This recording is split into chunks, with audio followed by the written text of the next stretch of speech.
Peace, love, and black empowerment. You are tuned into the Mile High News Channel, Denver's first station for news and entertainment that is for us and by us. With your hosts, Noble Turner, Sharif Aline, Chairman Sekou, and Jesse Paris. Welcome.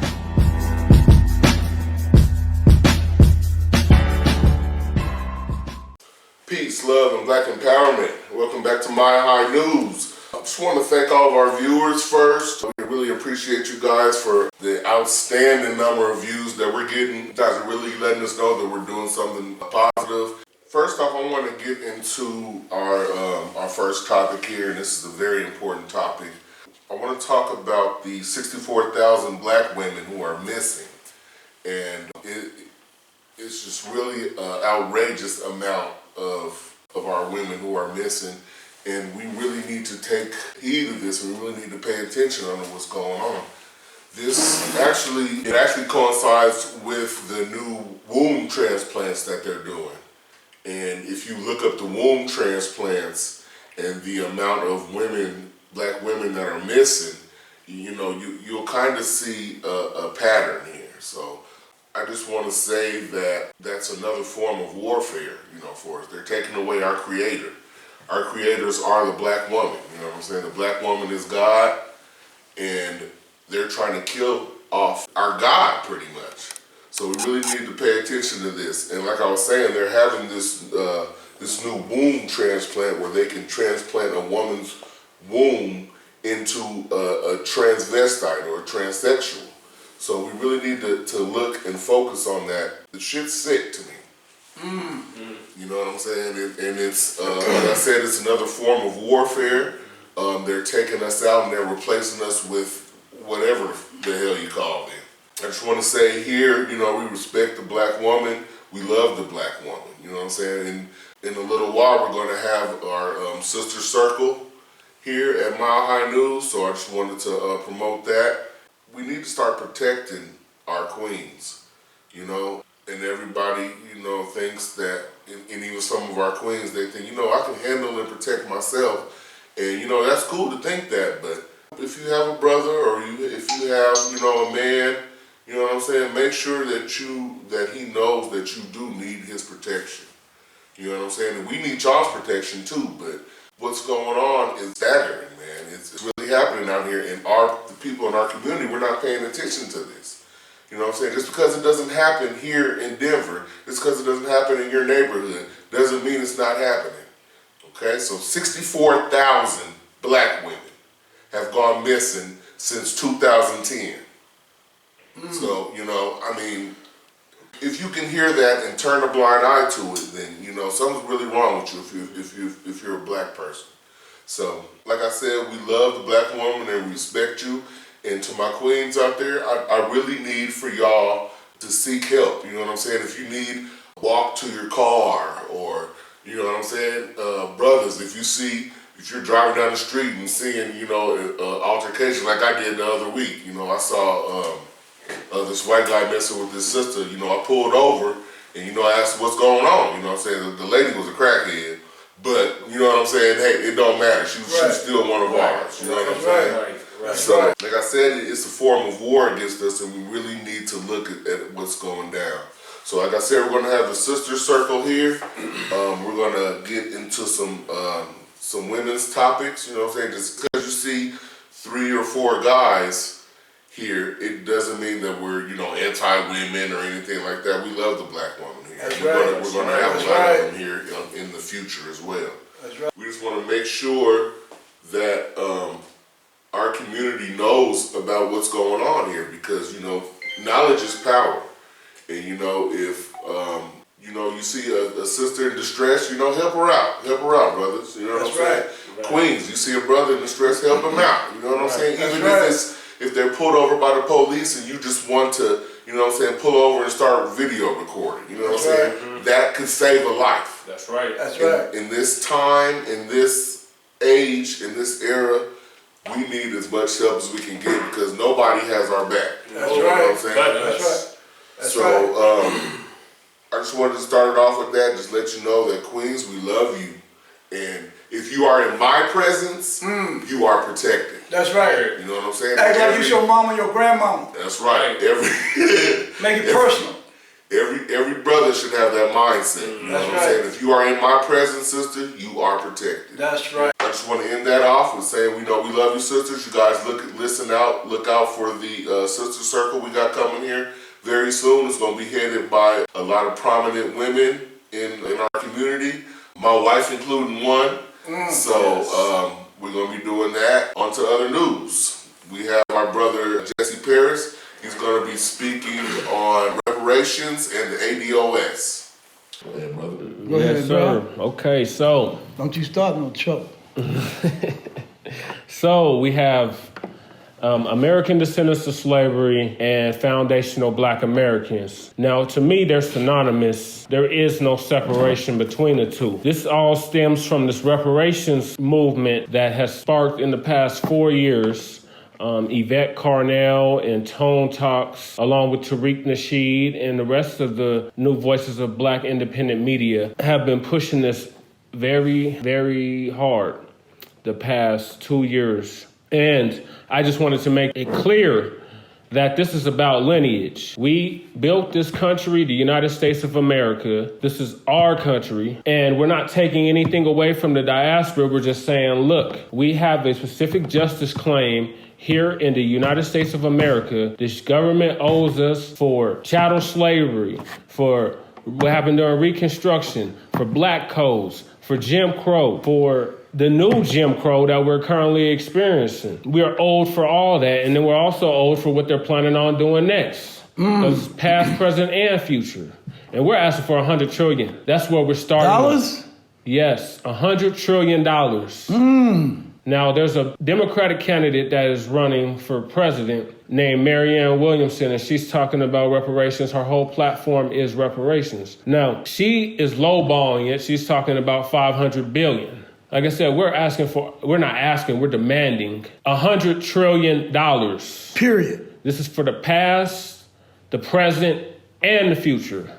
Because as Brother Noble said, we are at war, and the latest thing is this transhumanism that they are in the process of ushering in. This is where the uterine transplants and all of that come in. So we're owed for all of that. Everybody that is watching, I recommend that you check out a book by Harriet Washington called The Medical Apartheid. It clearly makes the claim clear and plain as day, all the horrors that Black men and women have went through in this country since its founding. And we are the most patriotic people. There would be no country if it was not for us. So all this country's wealth was generated off of slavery, and we're just making that known that we are owed for this. And we're not letting up. 2020 is on the horizon, and we're pushing this even more harder. And this isn't just for 2020. This is for 2024. This is for 2028, 2032, and so on and so forth. This is going to be a generational fight. So now it's time for the millennials to take, not charge, but run with this torch that's been passed on to us by the elders, by the boomers and the Gen Xers. It's on us now to keep running with this. And we're not letting up. This is a generational fight, and I have to stress that because we've been here for generations. This fight that we are undertaking is a generational fight.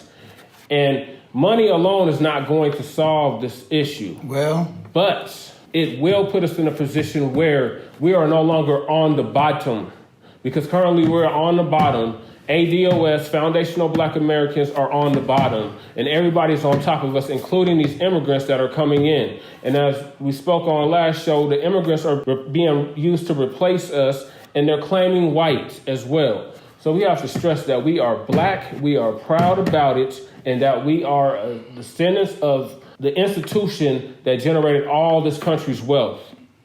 Period. This is our claim. You have CARICOM in the Caribbean. You have other claims going on in other Black nations around the world. We are not excluding them. We are saying, look, we have a specific claim. So we are still Pan-Africanists because there's a confusion being put in place that we are not for the diaspora, that we are not for Pan-Africanism, and that is not the case. We're for Africans wherever we are at. But here in the United States of America, we have a specific claim, and we're making that known, and that's being acknowledged. We are being targeted already. New York Times is already demonizing us, saying that we are insurgents and that we are terrorists. We are not. We are not bots. We are real people. And we have been in this country for the longest and endured the most hell out of any other group that has come to this country in the history of mankind. So, with that being said, ADOS, Foundational Black Americans, is synonymous.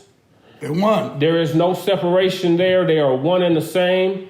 We have a reparations claim with this country. It is based off a lineage.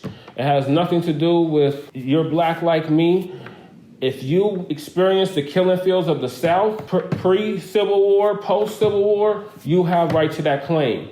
If you came here as an immigrant after 1965, you do not have access to that claim.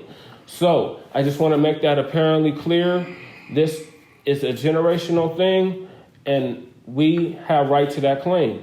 So I hope that dispelled any confusion around ADOS and Foundational Black Americans.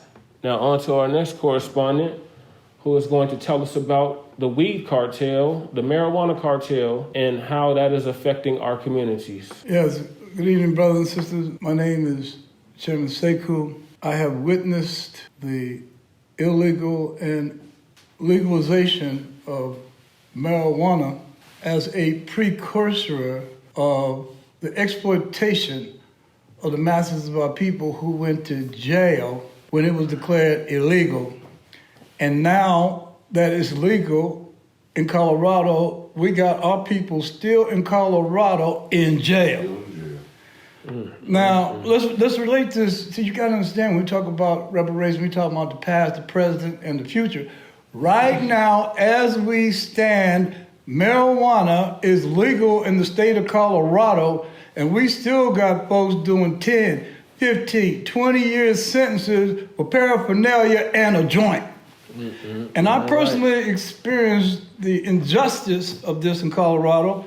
My son got caught up in some mess with marijuana. And the cartel out of New Mexico, a drug cartel out of New Mexico, wanted to come to Colorado to buy weed so that they could sell it in New Mexico. And so, being creative as they are, my son and a group of young men who were entrepreneurs decided that they was going to set up the criminal elements across the country to lure them here to get marijuana, and then as they transport it, instead of selling them marijuana, they were selling them bags of broccoli. Yeah, broccoli. This is how stupid they are. A bunch of college kids, right? Come in here, they give 15 pounds of broccoli, put one bag of weed on top of the gun sack, they cut the top, smell that shit, run out of here, and they beat them for 20, 25 racks. All right? Yeah. Now, they decided that they was going to go in business of marijuana for themselves because it takes $1 million plus to get in the game. Please. And we going to jail. Now, these were brothers who decided, hey, man, you know, all this gang thing and Bloods and Crips and Blues and Reds and Purples and Green, that was crazy, man. When we go into jail, all right, and the folks who's getting paid for us going to jail, like the private prisons, the rural areas, all of them is pimping us, man. It's like, why should we allow ourselves to continue being victims? I'd rather be on the higher end of the food chain than be a criminal that's getting consequenced by a criminal justice system.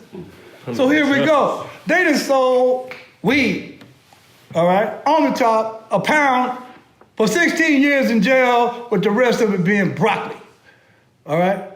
And my son is languishing in prison now. I got personal experience with this, right? So when we go to the courthouse, the people that they beat belonged to a crime family. They wasn't students, but they were students who belonged to a crime family in New Mexico. Everybody who came to get the weed was under federal protection. had to get immunity for prosecution to testify on their own behalf. All right? My son ain't never been to jail. Ain't never had one criminal offense, including a traffic ticket. Got 3 kids, all right? Been to college, taking care of his kids while his wife was studying to be a nurse, and he get caught up in this, all right? And it went down at the Royal Mall. His name is Sababu Colbert Evans in Nkrumah. So when I get to the phone call, and I go to the jailhouse, and I'm seeing all the criminals get immunity for prosecution, that means the state has decided to protect the criminals coming here. And the consequence, the ones who live here, for bringing them here and doing the job of the police are busting their ass because they shot one in the ass when they pulled guns at the Royal Mall. All right? And they had to defend themselves. You know what I'm saying? And rightly so, the cracker needed to get shot because they pulled the guns first. You know what I'm saying? Trying to come and get back their money because their mom and daddy told you better go get my money, boy. See? And they came up in there with the bullshit, thinking that we so weak, and this is Denver. You know, them Denver Negroes are soft. And they busted them motherfuckers' ass and ran them out of here. And then they confiscated no dope at the cream of time. They got broccoli. That's it. For 16 motherfucking years, they went to jail for broccoli. When it comes to the real deal, like $1 trillion for reparation, how many motherfuckers you think we will kill to get $100 trillion? We'll kill all you motherfuckers. Like the Civil War, Jack. You know what I'm saying? So you don't want to get nothing started that you can't finish. See what I'm saying? So you best be believing, Jack, that we coming. See, we coming. So in conclusion, $100 trillion. That's some past with all the cotton and beating your ass and all the rest of that. Today, we're getting locked up and selling broccoli, ass marijuana, which you're not seizing no dope at the scene of the crime. You're going with what they said happened. And you ain't got no physical evidence to prove none of that other than their word and a bullet hole in their ass with that 5-point tattoo they put on their ass. And then now you're protecting the criminal who's coming here to commit crime, getting marijuana to sell it to college kids in New Mexico at a profit. See? And that came out of Arapahoe County where they just cheated the brother out of being the mayor. And now you got a redneck cracker in charge of that shit, whose wife used to be attorney general, who was a redneck cracker. And I ain't mad at nobody. I'm just saying. Most definitely, yeah. So, like I said, we try to keep it on subjects and topics that affect our people, which is pretty much everything bad, is how they put it anyways. So, yeah, as you know, this show is based in Denver, Colorado. It's not a Denver, Colorado show. We do news here, but we're trying to expand out, you know what I'm saying? Because we need more black media. You know what I'm saying? We need more Sekous. You know? We need more Jessies. You know what I'm saying? Well, we need more YouTube. That's right. You the one got us up here. Right? We get ready to go to jail like Jesus. Romans is coming this evening. That's why we got a portable thing. We'll be doing this shit in the alley some goddamn way. We don't give a damn. We got skills. That's right. We like Star Trekkies. We keep it moving, nigga. Once again, peace, love, and black empowerment. Our brother Sharif, he's at home with the flu. Everybody, please wish brother Sharif, hope he gets better. Yes, sir. I don't want his ass here either. He ain't gonna get me sick. No, I didn't take no flu shot. Yes, no, I ain't gonna take one. And he didn't either. Yeah, that's why he got it. That's why he was smoking that weed. That's right. Drinking that Kinaloba and all of that. So once again, thank y'all for joining us here at Mile High News. We will be black. We will be back now next week at 8 p.m. We try to make it 8, but you know, Facebook, they're nothing but haters. They take long once they see our content and they usually don't put it out, but whatever. And we got to override that. On YouTube is all cool, That's but right. that Facebook thing. Y'all make sure y'all check us out on YouTube. We're not just here on Facebook. Facebook is a platform we started on, but we taking this shit nationwide. Yes. So y'all please check out our YouTube channel, Mile High News, and Like and Peace, love, subscribe. and black empowerment. Make sure y'all like and subscribe. Peace out.